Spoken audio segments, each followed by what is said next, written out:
Iran अपने पश्चिम Asia के लगभग सारे पड़ोसी, वो यूएई हो, वो कुवैत हो, कतर हो, बहरीन हो, सऊदी अरब हो, सभी पड़ोसी देशों पर आक्रमण कर रहा है। ये अलग बात है कि उनके सिविलियन एरिया में नहीं, अमेरिका के जो स्ट्रेटेजिक लोकेशंस हैं वहाँ आक्रमण किए जा रहे हैं, एयरपोर्ट्स पे आक्रमण किए जा रहे हैं, अरामको जैसे बड़ी तेल रिफाइनरी पे आक्रमण किया जा रहा है, कतर के रास लाफान जैसे रिफाइनरी पे आक्रमण हुआ है। इतने सारे आक्रमण हो रहे हैं बैलिस्टिक मिसाइल से, ड्रोन से। लेकिन सवाल ये है कि इन आक्रमण के बाद भी ये देश ईरान को जवाब क्यों नहीं दे रहे हैं? ईरान पे काउंटर अटैक क्यों नहीं किया गया? न सऊदी अरब की ओर से, न कतर की, न बहरीन, न यूएई, न कुवैत की ओर से काउंटर अटैक क्यों नहीं हुआ? इसके पीछे अगर आप जाएंगे तो इसके इकोनॉमिक रीजन है, इसके सोशल रीजन है और इसके जो है पॉलिटिकल एंड स्ट्रेटेजिक रीजन है, जिस कारण से ईरान पे काउंटर अटैक या बदले का आक्रमण की किसी देश में लगातार आक्रमण हो और वह देश जवाब नहीं दे। तो जवाब न देने के कारण हैं, उन कारणों पे हम बात कर रहे हैं।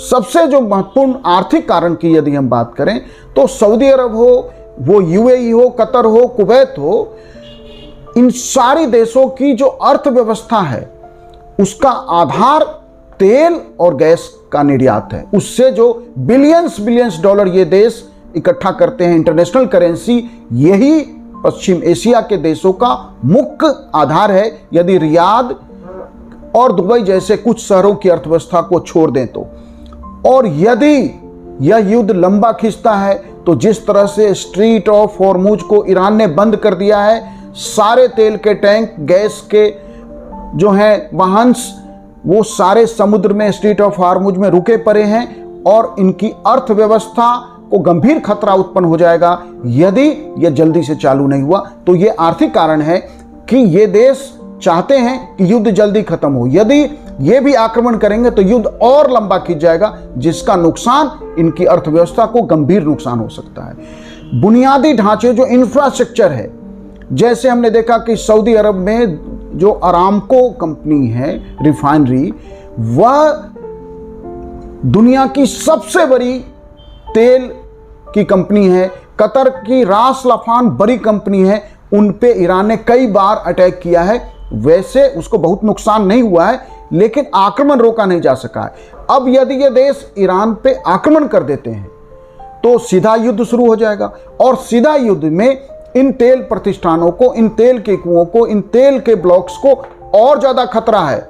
दुबई और रियाद जैसे जो आधुनिक शहर अरबों डॉलर के निवेश से दुनिया में डेवलपमेंट के ऐसे आइलैंड बने हैं कि आज दुनिया का हर देश का व्यक्ति दुबई जाना चाहता है, दुबई में जीवन जीना चाहता है। इतना बेहतर इंफ्रास्ट्रक्चर, बेहतर लॉ एंड ऑर्डर की स्थिति, सारा अर्बन फैसिलिटीज है, वह सारा निवेश दुबई और रियाद जैसे शहरों का तबाह हो सकता है, कमजोर पड़ सकता है और एक ऐसा माहौल बन सकता है जहां लोग फिर से निवेश करने के बजाय बाहर निकलने लगे। ये बुनियादी ढांचे को जो खतरा है, इस कारण से भी ईरान पे काउंटर अटैक नहीं हो रहा है।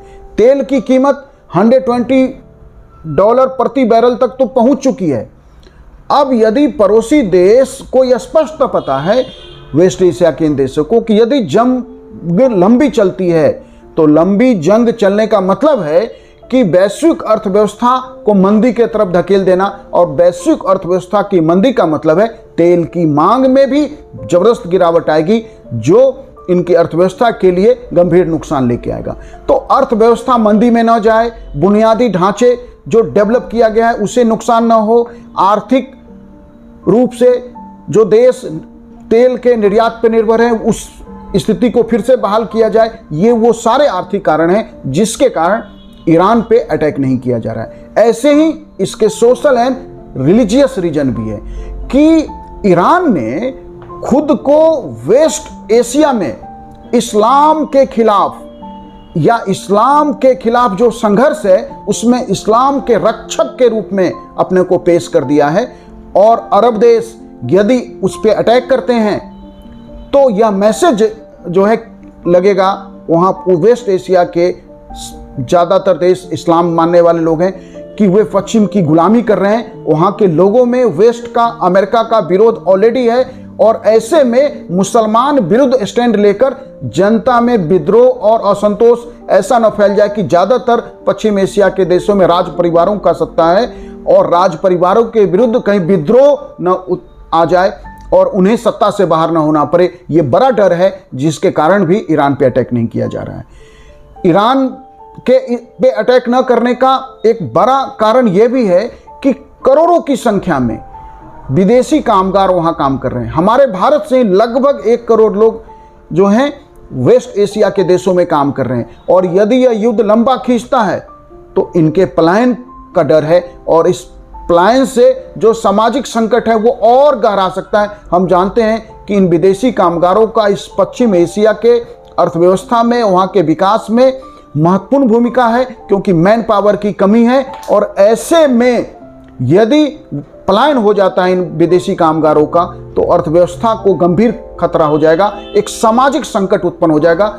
इसीलिए भी ईरान पर अटैक नहीं किया जा रहा है। जहां तक पॉलिटिकल एंड स्ट्रेटेजिक रीजन का बात है तो क्षेत्रीय अस्थिरता न फैले क्योंकि इन पश्चिम एशिया के देशों ने देखा है कि रिजीम चेंज के बाद इराक में आज तक स्थिरता नहीं आई और इराक में कहीं चरमपंथी समूह, कहीं आईएसआई का प्रभाव, लंबे समय तक इराक एक बड़े हिस्से में आईएसआई ने जिस तरह से लगा कि पूरी पश्चिम एशिया में आईएसआई कब्जा कर लेगा, वह डर है। सीरिया में रिजीम चेंज हुआ, क्या हुआ सीरिया में हम देख रहे हैं कि अशांति और अस्थिरता की स्थिति है। तो चरमपंथी समूहों के शक्तिशाली होने का खतरा है। यदि ईरान में रिजीम चेंज होता है तो ईरान के अंदर भी इसी तरह के ऑर्गेनाइजेशंस आ जाएंगे। उस अस्थिरता से पूरे पश्चिम एशिया को खतरा है। इसलिए पश्चिम एशिया के ये देश आक्रमण झेलने के बाद भी काउंटर अटैक नहीं कर रहे हैं। ईरान पे आक्रमण का मतलब है कि जो चरमपंथी समूह हैं, जो प्रॉक्सी नेटवर्क है, जैसे देखिए लेबनान में हिजबुल्लाह है, यमन में हुती हैं, इराक के सशस्त्र जो समूह हैं, ऐसे समूह ईरान में पैदा हो जाएंगे और यदि अटैक करते हैं तो अभी तत्काल आपको हिजबुल्लाह से भी लड़ना पड़ेगा, हुतियों का भी आग से लड़ना पड़ेगा, इराक के सशस्त्र समूह के साथ भी लड़ना पड़ेगा। इसका मतलब है कि पश्चिम एशिया के देशों को कई कई मोर्चों पर युद्ध लड़ना पड़ेगा, जो न सऊदी अरब चाहता है, न यूएई चाहता है, न कुवैत, न कतर, न बहरीन, कोई भी देश नहीं चाहता कि उसे कई मोर्चों पर युद्ध लड़ना पड़े। तो इसीलिए आप देखिए कि इन आक्रमणों के बीच कूटनीति के लगातार कोशिश चल रहे हैं। ओमान की ओर से, कतर की ओर से, तुर्की की ओर से ये सक्रिय रूप से मध्यस्थता की कोशिश कर रहे हैं और तुर्की चाहता है कि अमेरिका सीज फायर करे और यह युद्ध बंद हो ताकि तनाव कम किया जा सके और वे पश्चिम एशिया के देश जंग में मोहरा न बने और ईरान में रिजीम चेंज के नाम पे स्थिति और खराब नहीं हो। यही वो सब कारण हैं। इकोनॉमिक रीजन है, सोशल रीजन है, रिलीजियस रीजन है, पॉलिटिकल एंड स्ट्रेटेजिक रीजन हैं कि सारी परिस्थितियों के बाद भी ईरान पे काउंटर अटैक नहीं हो रहा है। जबकि डेली, क्योंकि अमेरिका पे डायरेक्ट अटैक ईरान करने की स्थिति में नहीं है, हम सब जानते हैं 11,000 किलोमीटर दूर है, इजराइल पे अटैक कर सकता है, वो कर रहा है। तो अमेरिका को इस युद्ध में बातचीत के टेबल पे या सीज फायर तक लाया कैसे जाए, तो उसका एक ही तरीका है कि अमेरिका का, हम जानते हैं कि पश्चिम एशिया के ज़्यादातर देशों में अमेरिका के मिलिट्री बेस हैं, अमेरिका के वहाँ एयर बेसेज हैं, अमेरिका ने वहाँ पे अपनी नेवल जो प्रेजेंस है वो बहुत स्ट्रॉन्ग है। तो उन पे अटैक करके अमेरिका को बातचीत के लिए या अमेरिका ईरान पे अपना आक्रमण रोके, इसके लिए कैसे तैयार करेंगे, इसके लिए कैसे ईरान जो है सफल होगा। तो इसी के लिए, उसी रणनीति के तहत ईरान ने स्पष्टता, पश्चिम एशिया के देशों को पता है कि ईरान उन देशों पर आक्रमण नहीं कर रहा है, वो अमेरिका के विरुद्ध संघर्ष में ये देश अमेरिका के ऊपर दबाव बनाए, अमेरिका को मजबूर करे या वहां जनता के बीच कोई ऐसी असंतोष की स्थिति आ जाए कि वहां की सरकारें अमेरिका को बाहर करे। तो ईरान अपने पश्चिम एशिया के लगभग सारे पड़ोसी